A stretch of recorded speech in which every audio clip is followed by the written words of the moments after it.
Hello friends, property लेन then .com channel पे मैं भूपेंद्र सिवाग आपका वेलकम करता हूं। आज मैं आपके लिए रियल एस्टेट के अपडेट्स लेकर आया हूं। बिना किसी देरी के हम शुरू कर देते हैं आज का अपना ये रियल एस्टेट का अपडेट का एपिसोड। सबसे पहले मैं आपके लिए लेकर आया हूं नोएडा से एक बहुत इंटरेस्टिंग न्यूज़। इंटरेस्टिंग इसलिए है क्योंकि यहाँ पर फ्लैट को बाय करने पर आपको एक मर्सिडीज़ दी जा रही है।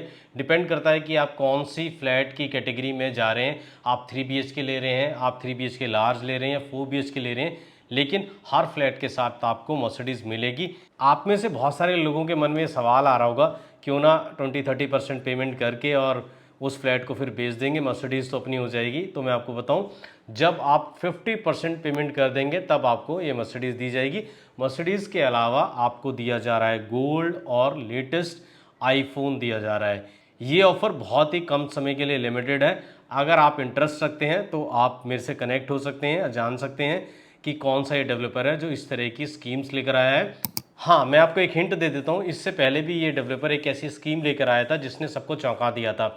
इससे पहले इस डेवलपर ने लॉन्च किए थे विला, जो 24 करोड़ से लेकर 30 करोड़ के बीच के थे, और उसमें हर विला को बाय करने पर दी जा रही थी एक लैम्बोर्गिनी उरस, और वो सारे के सारे जो उसके विला थे वो सोल्ड आउट हो गए थे। मुझे लगता है वहीं से ये इंस्पायर हुआ है, और वहाँ से इंस्पायर होने के बाद ये इस तरह की स्कीम लेकर आए हैं।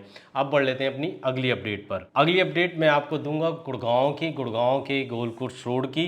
गोल्ड कोर्स रोड को लेकर मैं एक प्रेडिक्शन अपनी करने वाला हूँ। आप बताइएगा वो प्रेडिक्शन कितनी सही हो सकती है, और आने वाले टाइम में आप हमसे जुड़े ही रहेंगे तो आपको पता लगेगा कि ये प्रेडिक्शन मेरी कितनी सही थी। आने वाले 10 से 15 साल में गोल्ड कोर्स रोड पर जो प्रॉपर्टी सेल होगी वो गोल्ड कोर्स के नाम पे नहीं होगी, वो वहाँ पर फॉरेस्ट के नाम पर और वहाँ पर लेक के नाम पर ये प्रॉपर्टी आने वाले दिनों में आपको सेल होती हुई दिखेगी, पिच होती हुई दिखेगी। लोग आपको बताएंगे कि यहाँ फॉरेस्ट है, यहाँ लेक है, यहाँ पे प्रॉपर्टी बाय कर लो।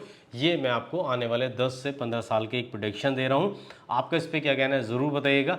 अब मैं पढ़ लेता हूँ अपनी अगली अपडेट पे। अगली अपडेट में मैं बात करूँगा सेक्टर 79B की। जी हाँ, ये SPR एक्सटेंशन रोड है। यहाँ पर एक बड़े डेवलपर ने 40 एकड़ में डेवलपमेंट करने का एक लाइसेंस लगाया है। लाइसेंस में वो हाई राइज ही मोस्टली मुझे लगता है लेकर आएगा। ये डेवलपर कौन सा है आप कमेंट में ज़रूर बताएं। आपको मैं हिंट दे देता हूँ, ये वो डेवलपर है जिसने गोल्ड कोर्स रोड पे मोस्टली प्रॉपर्टी बिल्ड की है, बनाई है। अब हम बढ़ लेते हैं अपनी अगली अपडेट पे। मेट्रो का आपको लोगों को पता है काम शुरू हो गया है, जो ओल्ड गुड़गांव न्यू गुड़गांव को कनेक्ट करेगी। उसका फेज़ 1 का 14-15 किलोमीटर का ये फेज़ 1 होगा, जिसमें 14 से 15 स्टेशन होंगे। वहाँ पर जो मशीन लाई गई थी उसमें से मशीन के कुछ सामान को चोरी कर लिया गया है। जी हाँ, काम शुरू होने के साथ ही उस सामान को चोरी कर लिया गया है।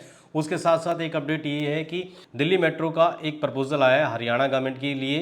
प्रपोजल ये है कि दिल्ली में जो आपका यशोभूमि है वहाँ पर मेट्रो है, और वो आपकी एयरपोर्ट की मेट्रो है। एयरपोर्ट की मेट्रो से कनेक्ट करने के लिए गुड़गांव को ये प्रपोजल दिया गया है। तो यशोभूमि से ये मेट्रो लाइन का जो प्रपोजल दिया गया है ये है कापासेड़ा होते हुए, उसके बाद आपका सेक्टर 23, 22, और उसके बाद ये कनेक्ट होगी आपका इफ्को चौक मेट्रो स्टेशन से। ये प्रपोजल है, देखते हैं इस पर क्या होगा। इससे पहले एक और प्रपोजल जो Haryana mass rapid transport corporation है, उसने ऑलरेडी उसका DPR और उसका बजट पास किया हुआ है। वो कौन सा रूट है वो भी जान लीजिए। वो रूट है द्वारका का सेक्टर 21 का जो मेट्रो स्टेशन है वहाँ से लेकर आपका 111 सेक्टर, 110 सेक्टर्स होते हुए एक मेट्रो लाइन आपका पालम विहार जो मेट्रो स्टेशन बनेगा उससे कनेक्ट हो जाए। ये दोनों के दोनों प्रपोजल हमारी हाउसिंग एंड अर्बन डेवलपमेंट जो मिनिस्ट्री है सेंट्रल गवर्नमेंट की, उसके पास गए हुए हैं। उसके मिनिस्टर आप लोगों को पता ही है, हरियाणा के एक्स CM मिस्टर खट्टर हैं। अब उनको इस पर डिसीजन लेना है, वो किसको पास करते हैं, किसको फेल करते हैं। और इससे पहले 2016 में भी एक प्रपोजल था इफ्को चौक मेट्रो स्टेशन को आपका दिल्ली से जोड़ने का। हालांकि उस प्रपोजल को बाद में रिजेक्ट कर दिया गया था कि उसकी फिजिबिलिटी नहीं आई थी कि उसमें कितने लोग आएंगे कि नहीं आएंगे। तो देखते हैं कि इस पर क्या गवर्नमेंट फैसला लेती है। अब चल लेते हैं हम अपनी अगली अपडेट पे। आपको मुझे पता है कि काफ़ी इंटरेस्टिंग ये अपडेट लग रही है, तो आपको करना क्या है, वीडियो को तुरंत लाइक कर देना है और चैनल को सब्सक्राइब कर देना अगर आपने सब्सक्राइब नहीं करा है। अब बात कर लेते हैं कि गुड़गांव में लैंड के प्राइस कितनी तेज़ी से बढ़ रहे हैं। आपको मैं एक एग्जाम्पल से बताता हूँ। 2022 में 14.5 करोड़ पर एकड़ के हिसाब से एलान ने लैंड बाय किया था। द्वारका एक्सप्रेसवे पे करीब 40 एकड़ लैंड बाय किया था। उसके बाद 2024 में जनवरी में DLF ने लैंड बाय किया था सेक्टर 61 में। वो करीब 28 एकड़ लैंड था और 28.5 करोड़ रुपए पर एकड़ के हिसाब से वो लैंड डीएलएफ ने बाय किया था। अभी रिसेंटली एक और डेवलपर है, मैं मैक्स की बात कर रहा हूँ, उसने सेक्टर 59 में लैंड बाय किया है, 7.25 एकड़ है, और उसने पर एकड़ के लिए कितना अमाउंट पे किया है मैं आपको बता देता हूँ, 73.5 करोड़ पर एकड़। तो आप समझ सकते हैं कि पिछले 3 साल में लैंड के प्राइस कहाँ से कहाँ पहुँच गए, इसलिए प्रॉपर्टी के प्राइस बहुत तेज़ी से बढ़ रहे हैं और प्रॉपर्टी के प्राइस कम नहीं हो रहे हैं। इसके अलावा और बहुत सारे रीज़न हैं जिसकी वजह से प्रॉपर्टी के प्राइस बढ़ रहे हैं। आप में से बहुत सारे लोगों ने हमारा जो लास्ट वीडियो था, मुझे लगता है वो देखा नहीं है। मैंने 20 मिनट के उस वीडियो में अच्छे से एक्सप्लेन किया है क्या क्या रीज़न है, किन वजह से प्रॉपर्टी के प्राइस लगातार बढ़ रहे हैं। गवर्नमेंट भी उसमें एक बहुत बड़ा रीज़न है, गवर्नमेंट के जो टैक्सेस हैं। आप उस वीडियो को देखेंगे तो आपको काफ़ी डिटेल में उसमें नॉलेज मिलेगी। तो अब हम बढ़ लेते हैं अपनी अगली अपडेट पर। सेंट्रल गवर्नमेंट की जो अर्बन हाउसिंग डेवलपमेंट मिनिस्ट्री है, उसने एक यूनिफाइड पोर्टल लॉन्च किया है। उस पोर्टल पर क्या खास है वो जान लेते हैं। खास अभी तक तो कुछ नहीं है, सिर्फ पूरे इंडिया के जितने भी अलग अलग स्टेट हैं उनके जो रेरा की अथॉरिटी हैं उनके पोर्टल्स को एक जगह वो यूनिफाइड कर दिया गया है। वहाँ पर आपको सारे जो पोर्टल हैं अलग अलग स्टेट के, उनकी डिटेल्स मिलेगी, उनके लिंक मिलेंगे। ऐसा कहा गया है कि इस यूनिफाइड पोर्टल पर आने वाले दिनों में जो बेस्ट प्रैक्टिसेस हैं अलग अलग जो रेरा अथॉरिटी अपना रही हैं उन सबको भी शेयर किया जाएगा और एक दूसरे से लोग उसको सीखेंगे, ऐसा कहा जा रहा है। देखते हैं ये कितना प्रैक्टिकल होगा। यूनिफाइड पोर्टल अगर आप देखना चाहते हैं तो इस वीडियो के नीचे कमेंट में मैं उसका लिंक डाल दूंगा, आप जाके उसको चेक कर सकते हैं। आप लोगों को एक और अपडेट तो पता लगी गई होगी, नहीं पता तो मैं फिर से बता देता हूँ। हरियाणा शहरी विकास प्राधिकरण, जिसको हम HSVP कहते हैं, अब तक वो प्लॉट का ई ऑक्शन करता था, लेकिन अब वो प्लॉट की सेल और परचेज में भी आ गया। जो हुड्डा सेक्टर में आप कोई प्लॉट बाय करना चाहते हैं या सेल करना चाहते हैं, उसके लिए उन्होंने अपना एक पोर्टल लॉन्च कर दिया, या कहें कि सरकार भी अब ब्रोकर की भूमिका में आ गई है। बहुत सारे ब्रोकर्स को ये चिंता हो रही थी जो हुड्डा सेक्टर्स में प्लॉटिंग का काम करते हैं कि हमारा अब क्या होगा, गवर्नमेंट ही डायरेक्ट इन्वॉल्व हो गई है प्लॉट के सेल परचेज में। तो इससे पहले मैं आपको बताऊं कि गवर्नमेंट और भी बहुत सारी चीज़ें करती है, लेकिन उससे आपके काम पे बहुत ज़्यादा फ़र्क होने वाला नहीं है, क्योंकि गवर्नमेंट भी 0.75% कमीशन चार्ज करेगी और सरकारी काम कितनी तेज़ी से और किस तरह से होते हैं ये आप लोगों को पता है। और प्लॉट के सेल परचेज में जो कंपोनेंट्स चलते हैं अलग अलग, वो शायद वहाँ पर नहीं चल पाएंगे। HSVP यानी हरियाणा गवर्नमेंट का जो डिपार्टमेंट है, जो ब्रोकर बना है, वहाँ पर आपको वो कंपोनेंट नहीं दे पाओगे, वहाँ पर चेक के थ्रू ही डील होगी। तो मुझे लगता नहीं है बहुत ज़्यादा सक्सेस होगी ये पॉलिसी। अगर सक्सेस होती है तो अच्छी बात है, सरकार भी देख लेगी एक ब्रोकरेज का काम किस तरह से होता है और उसमें कितनी मेहनत लगती है। तो सरकार के लिए भी एक अच्छा एक्सपीरियंस होगा और इससे सरकार को, सरकारी डिपार्टमेंट को सीखने को मिलेगा। और मुझे लगता है कि फ्यूचर में कुछ अच्छी पॉलिसी उसको लेकर आएंगे गवर्नमेंट की, जब वो अपने एक्सपीरियंस से सीखेंगे कि किस तरह की दिक्कतें आती हैं, किस तरह की परेशानियां आती हैं। पिछले दिनों आपको पता है बारिश थी और बारिश में गुड़गांव का हाल किसी से छुपा नहीं है। बारिश से पहले एक कॉलमनिस्ट हैं, रियल एस्टेट पे वॉच रखते हैं, वो विशाल भार्गव हैं, मैं उनकी बात कर रहा हूँ। उनसे मेरी बात हो रही थी, वो गुड़गांव आना चाहते थे। मैंने उनको कहा था कि बारिश में मत आइएगा, बारिश में आप आओगे तो गुड़गांव में फंस जाओगे। और पिछले दिनों आपने देखा था कितना जाम था। लेकिन इस बारिश में मौका किसे मिला? मौका मिला नोएडा वालों को। नोएडा वालों ने जम के रील बनाई, गुड़गांव वालों की बहुत ज़्यादा गुड़गांव वालों को ट्रोल किया कि गुड़गांव का इंफ्रा पुअर है। उनका हक भी बनता था, क्योंकि गुड़गांव वाले भी एक बी टाउन के तौर पे, एक बी कैटेगरी के टाउन के तौर पे नोएडा को देखते थे। तो नोएडा वालों को मौका मिला और गुड़गांव वालों का उन्होंने अपने साथ जो हिसाब था वो चुकता कर लिया। गुड़गांव के भी कई सेलिब्रिटीज़ हैं, गुड़गांव में जो कई ऐसे लोग रहते हैं वो अक्सर नोएडा को बहुत बी टाउन या फैक्ट्री वाला एरिया इस तरह कहकर उसको संबोधित करते हैं, इस तरह से उसको बताते हैं। तो इस बार जब मौका मिला तो उन्होंने अपना हिसाब बराबर कर लिया। इसके साथ साथ जितने भी स्टैंड अप कॉमेडियन हैं बड़े बड़े, गौरव गुप्ता है, सोलोनी गौर है, बहुत सारे कॉमेडियंस हैं। इवन चाइना में बहुत सारे ब्लॉगर्स हैं, आपका जर्मनी में ध्रुव राठी है, सब ने गुड़गांव की इस बार पोल खोल के रख दी और गुड़गांव के इंफ्रा के बारे में बताया कि हाँ, गुड़गांव का इंफ्रा सच में पुअर है। हालांकि कुछ ब्रोकर फेटर्निटी के लोग हैं, उनको इस चीज़ को लेकर बुरा लगा कि गुड़गांव की इतनी बेइज्जती क्यों हो रही है, गुड़गांव के बारे में इतना बात क्यों हो रही है। उनका ये कहना था कि गुड़गांव को टारगेट पे इसलिए किया जा रहा है कि गुड़गांव बहुत ग्रो कर रहा है, रियल एस्टेट में गुड़गांव बहुत अच्छा कर रहा है और आने वाले टाइम में शायद मुंबई को भी पीछे छोड़ दे या मुंबई के साथ कम्पीट कर रहा है गुड़गांव, इसलिए गुड़गांव को इस तरह से टारगेट किया जा रहा है। मैं इसको दूसरे तरीके से देखता हूँ। मेरा पर्सपेक्टिव इसको देखने का ये है कि जितना ज़्यादा एक्सपोज किया जाएगा, जितना ज़्यादा इन प्रॉब्लम्स को उठाया जाएगा, सरकार तक बात पहुँचेगी। क्योंकि डेमोक्रेसी में आपका नंबर्स ही मेन गेम होता है, और जितने ज़्यादा नंबर्स में, जितने ज़्यादा लोगों में ये बात पहुँचेगी, लोग इस पर बात करेंगे, सवाल करेंगे, सरकार को उस पर काम करना पड़ेगा। बारिश जा चुकी है, मुझे लगता है गवर्नमेंट को फटाफट टेंडर निकाल के जो सड़कें टूटी हुई हैं सबसे पहले उन पे काम करना चाहिए, क्योंकि सड़कों की वजह से ही, टूटी सड़कों की वजह से ही सबसे ज़्यादा जाम लगता है। क्योंकि ज़्यादातर सड़कों पर इतने गड्ढे हैं कि सड़कें नहीं दिखा देती हैं, सड़कों पर आज तक भी बारिश का पानी खड़ा हुआ है। सरकार को इस पर कम से कम फटाफट ध्यान देना चाहिए, और बाकी चीज़ें तो उनकी जो चल रही हैं उसी तरह से चलती रहेंगी, उन पे मुझे लगता नहीं कि बहुत ज़्यादा फास्ट तरीके से कुछ काम देखने को मिलेगा। तो बढ़ लेते हैं अपनी अगली अपडेट की तरफ। एक और अपडेट ये है कि RRTS rapid rate transit system जो है दिल्ली से मेरठ के बीच में जो बनी है, किसी भी दिन उसका इनॉग्रेशन होने वाला है, और दिल्ली से मेरठ जाना सिर्फ 45 मिनट से लेकर 50 मिनट का काम रह जाएगा, और फास्ट बहुत चलने वाली ये ट्रेन है। ये किसी भी दिन इसका इनॉग्रेशन हो जाएगा।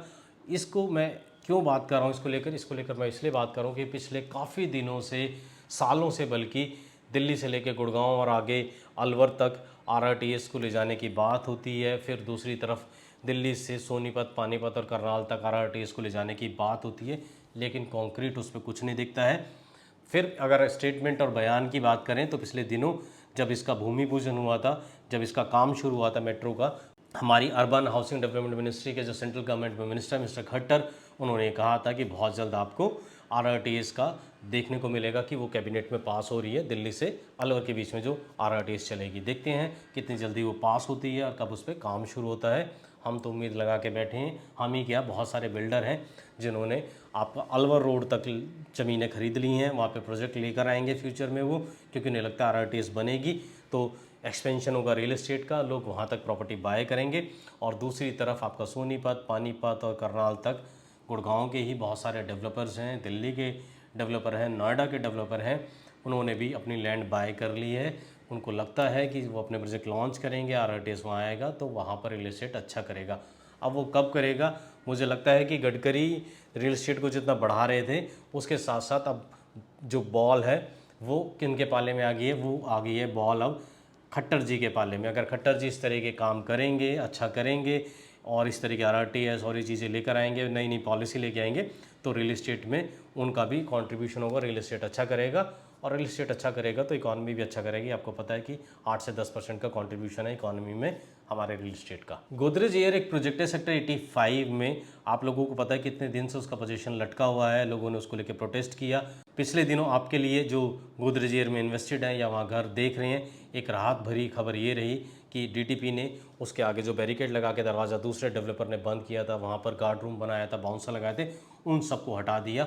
और DTP का ये कहना है कि वो सब इलीगल था, वो रास्ता अब बिल्कुल साफ़ कर दिया गया। उम्मीद है ये रास्ता साफ़ होने के बाद गोदरेज इस पर कोई एक्शन लेगा। जो भी अभी उनके बीच में दूसरे डेवलपर या उनका कोलैबोरेटर था, उनके बीच में जो भी डिस्प्यूट है उसको दूर करके फटाफट लोगों को उनका पोजीशन देगा और रास्ता वहाँ बना देगा। गोदरेज के लिए बहुत ज़रूरी है ऐसा करना, क्योंकि गोदरेज के प्रोजेक्ट तो काफ़ी लॉन्च हो रहे हैं, लेकिन जब पोजीशन में डिले होगा तो वो गोदरेज के लिए ही थोड़ा नेगेटिव बन जाती हैं चीज़ें। मुझे लगता है कि ये DTP की जो एक्शन हुआ है, वहाँ से रास्ता साफ़ किया गया है, उससे लोगों के लिए जल्दी ही वहाँ पोजीशन का रास्ता खुलने वाला है। अब बात कर लेते हैं इंडिया की सबसे बड़ी रियल एस्टेट डील की। जी हाँ, मैं बात कर रहा हूँ लुटेंस दिल्ली में जो बंगला 1100 करोड़ रुपए में बिका है उसकी। ये बंगला इतना खास क्यों है, इसके बारे में इतनी बात क्यों हो रही है, इतनी चर्चा क्यों हो रही है, मैं बता देता हूँ। ये इसलिए खास है क्योंकि इसमें रहा करते थे इंडिया के first prime minister Pandit Jawaharlal Nehru. जी हाँ, पंडित जवाहरलाल नेहरू 1946 से लेकर 1948 तक वहाँ रहे हैं। वहाँ पर सरदार पटेल, लियाकत अली खां जो पाकिस्तान के पहले प्रधानमंत्री बने, और भी बहुत सारे ऐसे लोग हैं, उनके साथ वहाँ मीटिंग करते थे। प्राइम मिनिस्टर बनने के बाद भी वहाँ रहे। 1948 में वो चले गए त्रिमूर्ति भवन, तीन मूर्ति भवन, जो अब एक म्यूजियम के तौर पर है। इस प्रॉपर्टी को बाय करने वाले एक बड़े बिजनेसमैन है जिनका लीकर का बिजनेस है। उन्होंने राजस्थान की एक रॉयल फैमिली है, उससे ये प्रॉपर्टी 1100 करोड़ रुपए में बाय की है। हालांकि जो सेलर था उनकी डिमांड थी 1400 करोड़ की। एक साल तक नेगोशिएशन चलता रहा और उसके बाद जाके 1100 करोड़ में डील हुई है। और 1100 करोड़ की जब डील हुई उससे पहले नोटिस निकाला गया, न्यूज़पेपर में नोटिस किया कि अगर किसी का इस पर कोई ऑनरशिप है या कोई इस पर कहता दावा पेश करता है तो वो 7 दिन के अंदर आ सकता है। ये लीगल एक प्रोसेस है, और नेगोशिएशन से कैसे प्रॉपर्टी के प्राइस कम हो सकते हैं, ये इससे सीखने की ज़रूरत है। और 3.7 एकड़ में ये प्रॉपर्टी है। इस प्रॉपर्टी की खासियत ये है कि ये लुटेंस जोन में है और आसपास पूरा का पूरा VIP एरिया है। वहाँ से कुछ दूरी पे इंडिया गेट, वहाँ से कुछ दूरी पर प्रेसिडेंट हाउस है, वहाँ से कुछ दूरी पर हमारे पीएम का भी घर है, और सारे मिनिस्टर और जो डिग्नेटरीज़ हैं और जजेस हैं और जित बड़े बड़े बिजनेसमैन हैं वो वहीं पर रहते हैं। अब एक और बड़ी इंटरेस्टिंग चीज़ है जो मैं आपके साथ शेयर करना चाहता हूँ। इंटरेस्टिंग चीज़ ये है कि एक सर्वे हुआ और एक सर्वे में एक रिपोर्ट ये आई है कि कुछ ऐसे सरनेम है जिससे निकल कर आया कि सबसे ज़्यादा पैसा इन लोगों के पास है। आपको लग रहा होगा मैं बात करूँगा अंबानी की, मैं बात करूँगा बिरला की, टाटा की, नहीं। तो दो ऐसे सरनेम है जिनके पास सबसे ज़्यादा पैसा है। मैं बात करूँगा उन सरनेम की, एक अग्रवाल है, एक गुप्ता है। इनके पास सर्वे में निकल कर आया है सबसे ज़्यादा पैसा। इसको मैं एक प्रैक्टिकल वे में आपको समझाता हूँ। हमारे पास रियल इस्टेट की जो कॉल्स आती हैं, जो इन्फॉर्मेशन लेते हैं या प्रॉपर्टी के बारे में इंटरेस्ट रखते हैं या वो प्रॉपर्टी को लेके कहीं इन्वेस्टमेंट करना चाहते हैं, तो 70% कॉल हमारे पास गुप्ताज, अग्रवाल, जैन्स, इन्हीं लोगों की आते हैं। 30% में बाकी सारे हैं। तो ये जो सर्वे हुआ है मेरे को बड़ा इंटरेस्टिंग इसलिए लगा क्योंकि इस सर्वे को मैं अपने लेवल पे भी एक सर्वे कर चुका हूँ। जैसा कि मैं आपके साथ शेयर कर रहा हूँ, हमारे पास जो प्रॉपर्टी की कॉल्स आती हैं वो इसी सरनेम की ज़्यादा आती हैं। तो मेरे को बहुत इंटरेस्टिंग लगा इसको देखकर, तो मुझे लगा कि आपके साथ भी इसको शेयर किया जाए। एक और रिपोर्ट आई है, उस रिपोर्ट में कहा गया है कि 80% लोग बहुत वरीड हैं इस चीज़ को लेकर कि प्रॉपर्टी के प्राइस लगातार बढ़ रहे हैं। उन्हें ऐसा लगता है कि फ्यूचर में हम शायद प्रॉपर्टी नहीं बाय कर पाएंगे। तो 7% लोग ऐसे भी हैं जिनको बिल्कुल फ़र्क नहीं पड़ता। मैं 7% की बात कर रहा हूँ कि प्रॉपर्टी के प्राइस कितने भी बढ़ रहे हो, उनको प्रॉपर्टी अगर बाय करनी है तो प्रॉपर्टी बाय करते हैं। एक और अपडेट है, ये अपडेट मुंबई से है। अपडेट ये है कि रिज़र्व बैंक ऑफ इंडिया ने एक लैंड बाय किया है जहाँ वो अपना ऑफिस बनाना चाहते हैं मुंबई में। ये लैंड जो है करीब 4.6 एकड़ है और इसके लिए रिज़र्व बैंक ऑफ इंडिया ने 3,400 करोड़ रुपए से ज़्यादा पे किए हैं। आप समझ सकते हैं कि लैंड कितना प्राइसेस होता जा रहा है, लैंड कितनी कॉस्टली होती जा रही है। तो अगर आप प्रॉपर्टी में इन्वेस्टमेंट करने की सोच रहे हैं तो आपको मैं बताऊं, आपने हाई राइज में तो बहुत कर लिया है, अब आप प्लॉटिंग में, लैंड में इन्वेस्टमेंट कीजिए। हमारे पास बहुत सारे ऐसे ऑप्शंस हैं जो गुड़गांव में नहीं है लेकिन एनसीआर में है, जहां आप लैंड में या प्लॉट में इन्वेस्टमेंट कर सकते हैं। कई हमारे पास ऐसे प्रपोजल हैं जहां 100 एकड़ की टाउनशिप आ रही है प्लॉटिंग की। अगर आप उसमें इन्वेस्टमेंट करना चाहते हैं, कहीं 50 एकड़ की भी आ रही है, तो आप हमसे कनेक्ट हो सकते हैं। तो हम आपको बताएंगे कि लैंड में इस टाइम पर इन्वेस्टमेंट करना क्यों एक अच्छा इन्वेस्टमेंट साबित हो सकता है। तो रियल इस्टेट की अपडेट यहीं तक थी।